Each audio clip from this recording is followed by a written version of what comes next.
Who will stay and who will go from the Mets 40-man roster this offseason? We'll discuss on today's show.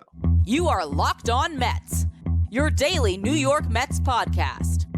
Part of the Locked On Podcast Network, your team every day.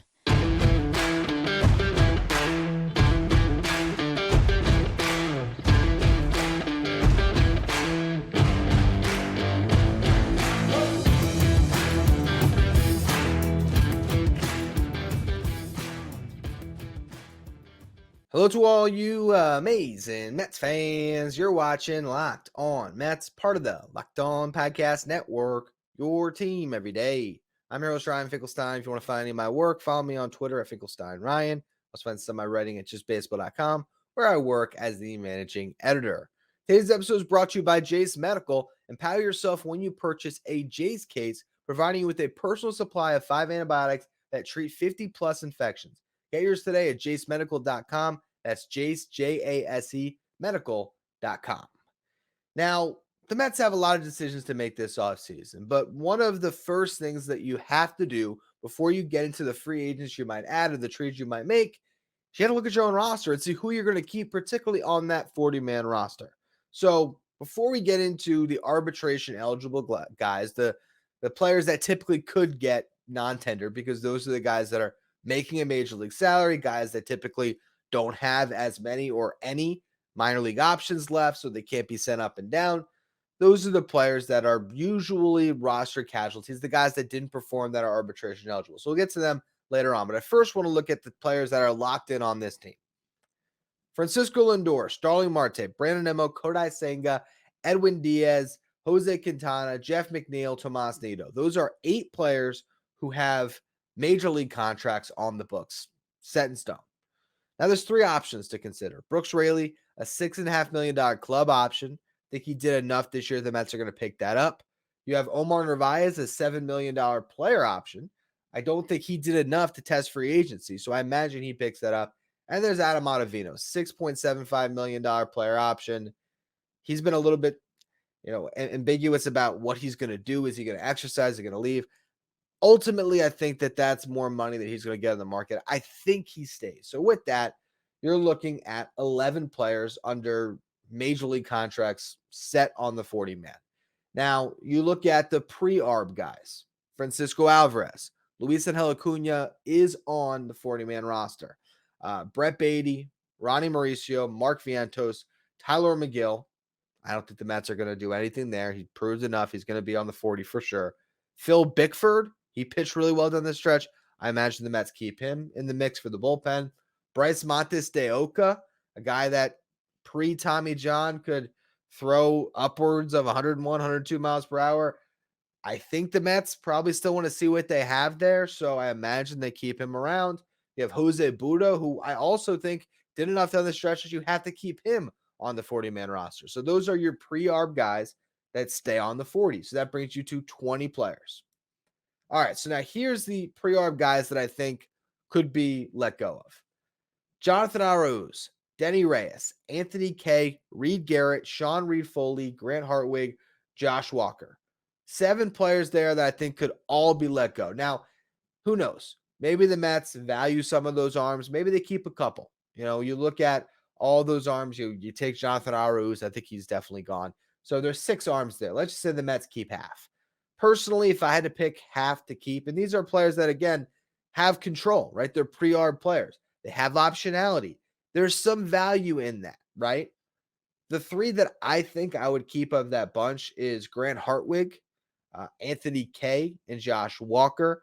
I like what I saw in spurts from Kay and Walker. We didn't see much of Kay, but he did have a high strikeout rate in AAA with the Cubs before coming over to the Mets. Had a good short stint in Syracuse before he was up and didn't pitch great, but there's still former high draft pick pedigree there. He's got good stuff that I think a David Stearns led front office that is trying to harness a pitching lab.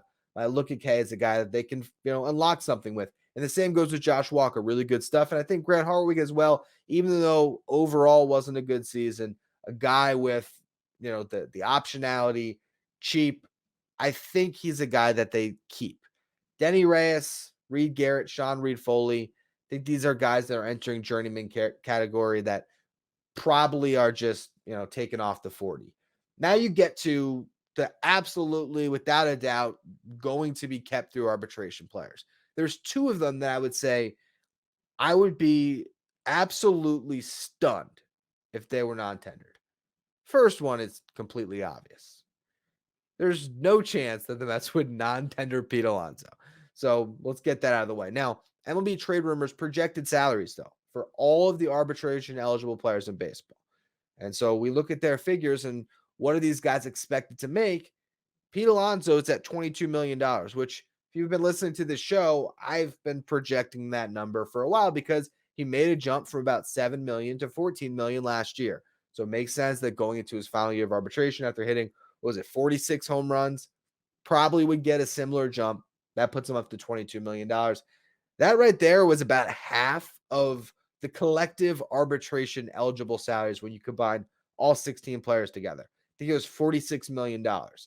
22 of it came from Pete Alonso. So he's not going anywhere. The other guy that's not going anywhere for sure is David Peterson. Now, was David Peterson great this season? No. He did pitch to a low 3 ERA from when he came back after the stints in AAA. So that was a sign of progress. With that, there was certainly some bad starts mixed in. There was still some control issues. He had a really bad year. With that said, there's 3 years left to control, and there's too much talent there to let go of. He's going to make $2 million according to LB trade rumors and arbitration. You got to keep him around, particularly, again, mentioning the pitching lab and all that. When you see a guy who's been able to strike out batters as efficiently as he did, particularly in 2022, as a starting pitcher, that's some clay that I think you want to keep trying to mold and see if there is something there again when the cost, the risk is not much. $2 million on a team that has a lot of salaries that are way higher, 3 years of control, first year of arbitration. He's a guy that if he had another bad year, next year we're having that conversation. This year we're not. And there's other players, of course, that you could say are must keeps. Maybe you like Joey Lucchesi. We'll talk about him in the final segment. I look at him as more of a bubble guy. Maybe you like Louis Guillorme or Daniel Vogelbach. There's some established big leaguers that could be on the roster, could be cut. And that's what we're going to get to throughout the rest of the show. There's 14 other arbitration eligible players the Mets will have to make a decision on. From what we just added up there, when you go from the guys who are locked in to MLB contracts on the roster, the options that could all be picked up, the pre-arbitration guys that should be kept, the 2 arbitration guys that I am guaranteeing will be on the Mets next year in Peterson and Alonso, sans a trade. That's 25 players. So you take the 14, you add it to the 25. If the Mets kept everybody else, they'd be sitting at a 39-man roster out of the 40 spots going into free agency. And we know David Stearns is going to want to put his own imprint on this roster. That's not going to happen. The first way to put the imprint is to clean house a little bit. Who will they clear out? That's what we're going to discuss next. The guys that are must cuts, and then we'll get into the bubble cuts and guys that are bubble to make the roster and people that I think should be on the roster. Before we get to any of that, though, today's episode is brought to you by Jase Medical. Modern medical care and treatment are important, but our global supply chains are fragile. Things like pandemics, natural disasters, and foreign travel may cut you off from the treatment you need. Jase Medical is your solution. Just fill out their online form, and one of their board-certified physicians will review it to determine whether medications are safe and appropriate. Then, they send your prescriptions to one of their partner pharmacies where your Jase order will be filled and mailed directly to your home. Not only this, you can send your physician a message for answers to treatment-related questions anytime.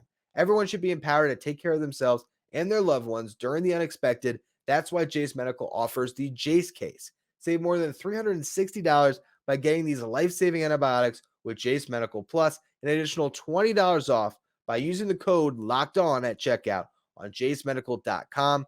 That's Jase, Jase, medical.com. All right, so now let's get into the must cuts of the arbitration eligible players. The first one is a guy that I actually think is on the bubble, where I would not be surprised if they tendered him a contract, but please, for the sake of good baseball, for the sake of proper roster construction, can we put an end to Daniel Vogelbach's tenure with the New York Mets? Oh, $2.6 million next season, according to MLB trade rumors. That's what they project him to make. Who cares about the money? We saw the production this year. If you had to list the 5 most disappointing players on the Mets this season, I think number one's probably Starling Marte. I think Jeff McNeil is in that range. How many more do you get to before you end up with Daniel Vogelback? Maybe there's David Peterson. In some respects, in the first half, Max Scherzer was certainly a disappointment based on the expectations that were so lofty. A lot of guys you can point to when your team is as bad as the Mets were this year. But Daniel Vogelback made the DH spot a carousel at times because you couldn't trust him. And he just didn't give you what you wanted because Vogelback's value is just so marginal based on one skill set, get on base, and hopefully provide some power, right? He did that in 2022. They get him at the deadline. He did his job. He was great. Got on base at a high clip, walked a ton, drove in runs, hit some homers, but overall was just got on base a bunch and was a key cog in a really good offense. This year, the offense around him was bad, and he did not make it any better. He hit 226 with a 329 on base and a 369 slugging percentage before the trade deadline leading up through July. Now, that's a 225 plate appearance sample size, where he was technically a league average hitter. His WRC plus, which measures hitters based on a league average of 100, was 97. So he was 3% worse than your league average hitter. But when you have a guy who is Daniel Vogelback's size and his speed, getting on base doesn't do enough for me. You got to be driving in runs. You got to be hitting for extra bases. And if you are just going to be a guy that gets on base who can't run, you got to do it at like a 380 clip to make it worth it. And 329 wasn't cutting it. Now, down the stretch from August on, he had a 362 on base percentage, a 136 WRC plus. If you put those two numbers up all season long, I'd say, all right, fine, tender him. But he's getting in the way, as he has, of opportunities that could go to guys with way more talent and upside. And that's where I look at Mark Vientos, Ryan Mauricio to a certain extent, young players that could get opportunities with the DH spot being open. Whether it be a guy like Vientos using it or a guy like Mauricio who might play the field, but then you could put somebody else in the DH spot. So to me, that is a must cut. Now we get to some more obvious ones that I don't think there's really any questions on. Danny Mendick, projected to make $1.1 million.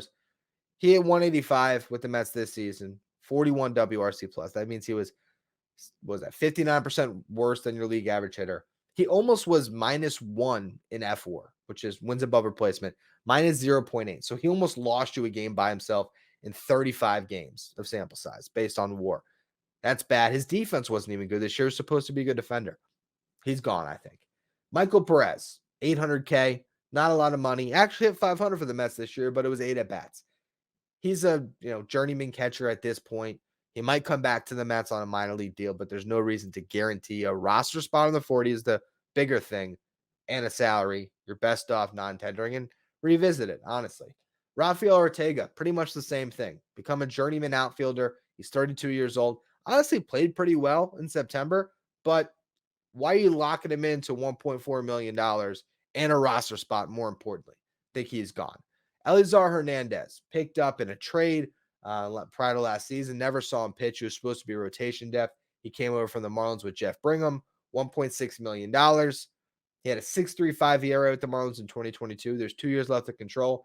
I guess there's a chance they keep him if David Stearns loves Elizar Hernandez for whatever reason. I think you're best off saving that $1.6 million. And more importantly, saving the roster spot, particularly with a guy like Jose Budo stepping up down the stretch, Joey Lucchesi, we're to get to in the final segment, a bubble guy, I think.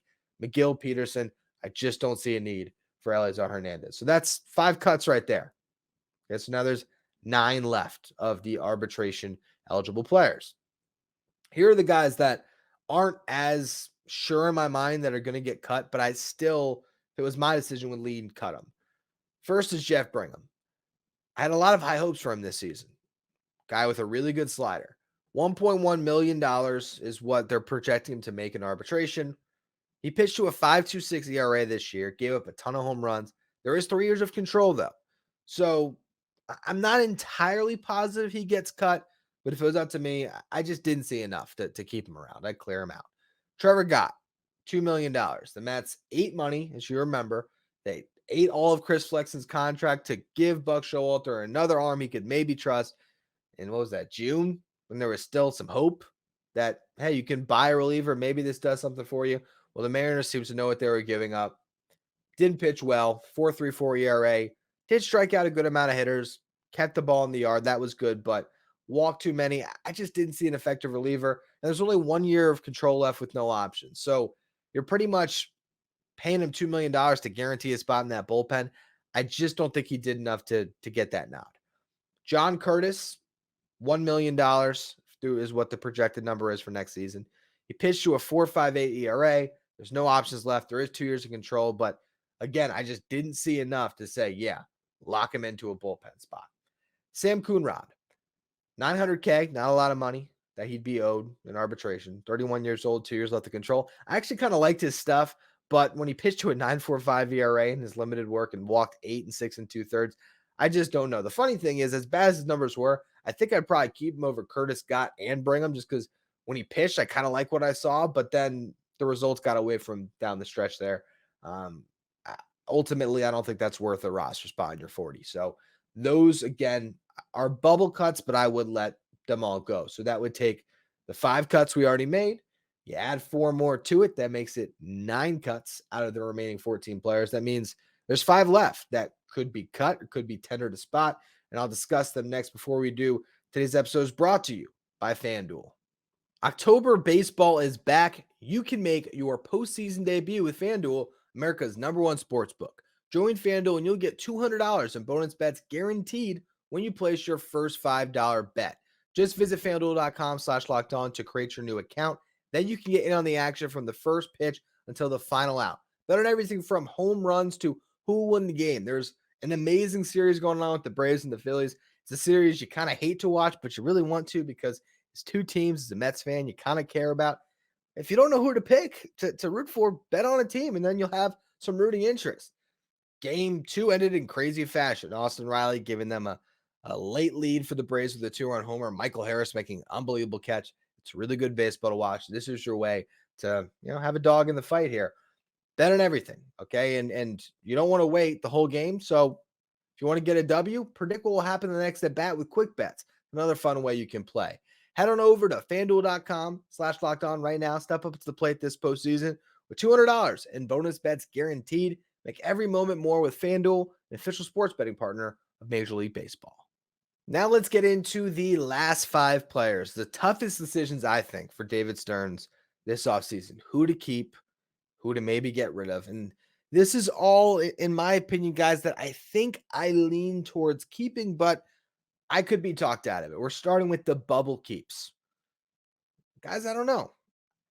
Again, there's part of me that says too much talent to just let go of. Guys that can contribute to a winning team. There's another side of me that says find a better player for that role. We start with Drew Smith. $2.3 million is what he's set to make in arbitration. He had a rough year, pitched to a 4.15 ERA, really bad walks, 4.63 walks per 9. The underlying expected numbers were worse. His expected ERA, his expected FIP show that he should have been an even worse pitcher.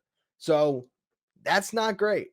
Leaves the fastball over the plate way too much. With that said, going to be a free agent after the next season. So he's going to be pitching in a contract year. Career 3.53 ERA. So as bad as he's been at times, overall, he's been a solid reliever.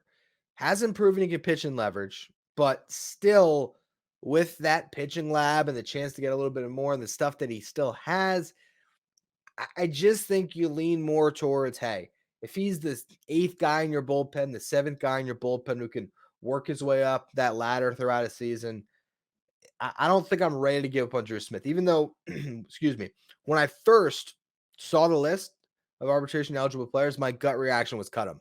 And that's why I put him on the bubble keeps, because he could have been a bubble cut. He was right there from being in that list that I just discussed of Brigham, Curtis, all those guys. But I just think Drew Smith is a guy with a little more talent there. Now, another tough one, Tim LeCastro. Set to make an arbitration $1.6 million. I think I probably lean more towards the Mets cutting him.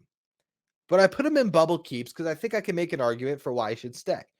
There's not a lot of outfielders on this 40-man roster. You got Brandon Nimmo and Starling Marte right now, and that's kind of it. And that's remember that I cut Ortega in the last segment, right? So that's two. Jeff McNeil, you can count him as an outfield. I think he probably plays more outfield than infield next year with sort of the influx of talent coming to the infield with Ronnie Mauricio, who we saw in September, and the potential for Luis Angel Acuna, and of course, Jet Williams potentially, Jeremiah Jackson, even if you really look into that Double A roster.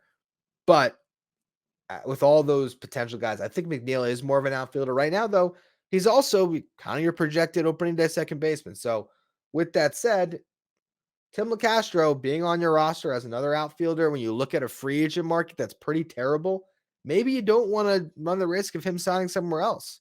And there's not a lot out there. And, he's in a limited amount of plate appearances, got on base at a 338 clip, had a 109 WRC plus. He was 9% better than your league average hitter, had a great spring training, was hurt for a lot of the year, but was 6 for 6 on steals. Guy that can play some defense, steal some bases, 31 years old, 2 years of control.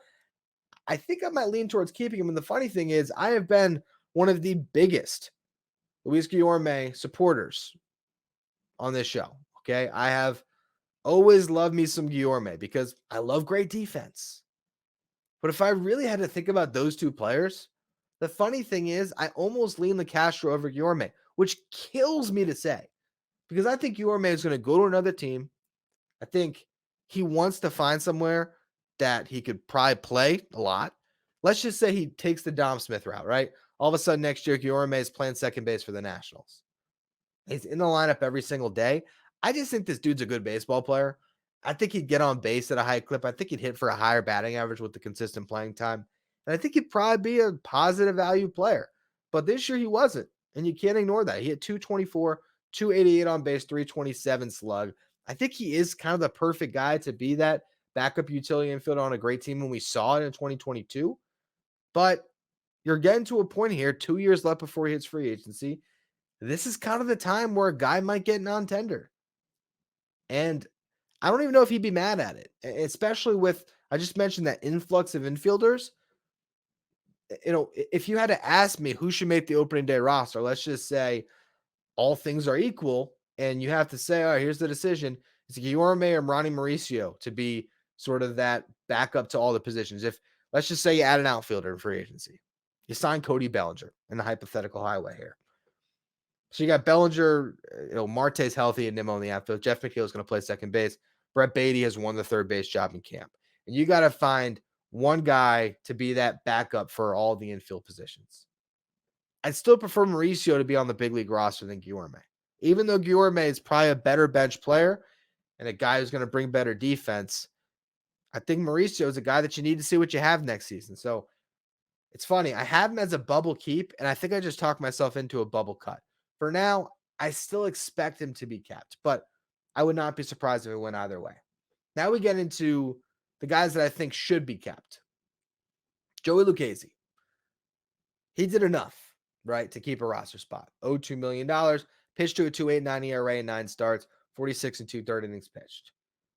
Will hit free agency after next season. So here is the case against it. Strikeouts were down, and the expected stats were way worse than the actual ones.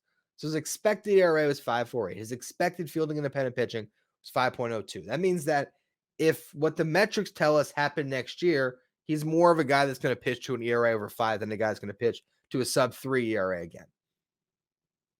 Is that good enough? Is the David Stearns-led front office going to look at Lucchesi and not believe in him? I ultimately think he did enough, and you don't have enough pitching on this roster to just send a quality guy out. Might as well keep him. I think they will, but it is interesting. The last guy that falls under should be kept, in my eyes, is DJ Stewart. Why wouldn't they keep him? And I know he did slow down. He tapered off in the final couple weeks, but he did have some form of an injury, and that's something he's dealt with throughout his career. He has been an injury-prone player, so that is something to take into account for sure. But still, you look at his entire season. 51 games in AAA, he hit 16 home runs. 58 games in the Mets, he hit 11 home runs. That's 27 homers in 109 games. Something there that can, really help a ball club. He carried the Mets for a couple stretches there. in the part of the season where games didn't matter, but they certainly mattered for DJ Stewart, and they mattered for the teams that were playing against the Mets, right? It's not like he was going against pitchers that didn't care. He did well. So I look at an outfield that's pretty barren right now.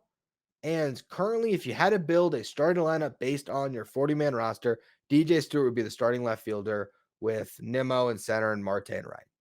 And with Marte's health concerns, even more reason to keep Stewart around because he actually played a somewhat decent right field down the stretch of the season. So, with that said, let's just say the Mets keep all of the guys that I just broke down in this segment.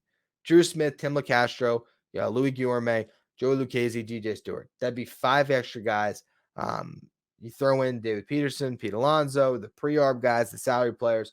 Put it all together, that'd be 30 spots on the 40-man roster that would be taken. That would leave you 10 spots to play with, which I think a quarter of your roster is enough room to work with. So we'll see. It'll be interesting how many cuts the Mets make. That's going to be one of the first landmarks of this offseason to know how aggressive the Mets are going to be.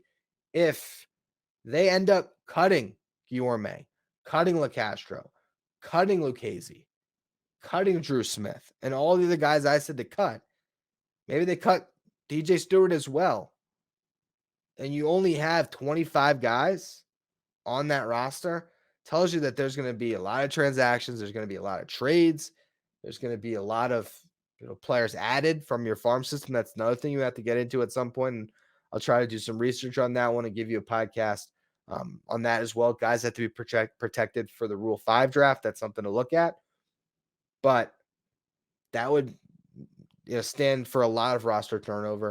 And when you have a season as bad as the Mets did this year, that's warranted. But again, if I had to make the decisions, if it was up to me, the people that I would keep, Smith, LaCastro, Guillorme, Lucchesi, Stewart, Peterson, Alonso. Those are the guys that I think warrant being kept. And the guys that I think should be cut, again, Jeff Brigham, Trevor Gott, John Curtis, Sam Coonrod, Elizar Hernandez, Rafael Ortega, Michael Perez, Danny Mendick, and of course, last but certainly not least, and certainly the one that I still believe more than anyone needs to go to turn the page to a new era, an era without Billy Epler, apparently, as far as the connection that those two had, is Daniel Vogelback. Anyway, that's going to be all for today's edition of Locked On Mets. If you want to talk about any of this with me, join our subtext. You can find the link in the description of the episode. It's a way you can text me and get text updates about the show and about the Mets from me. It's a 2-week free trial before it's $4.99 a month. Encourage all of you to check that out. It's been a lot of fun to interact with some of the most loyal listeners of the show. I really do appreciate all of you who tune in every day. As always, thank you for listening. Make sure you follow, rate, and review wherever you get your podcast. Follow me on Twitter, Finkelstein Ryan. Follow the show at Locked On Mets.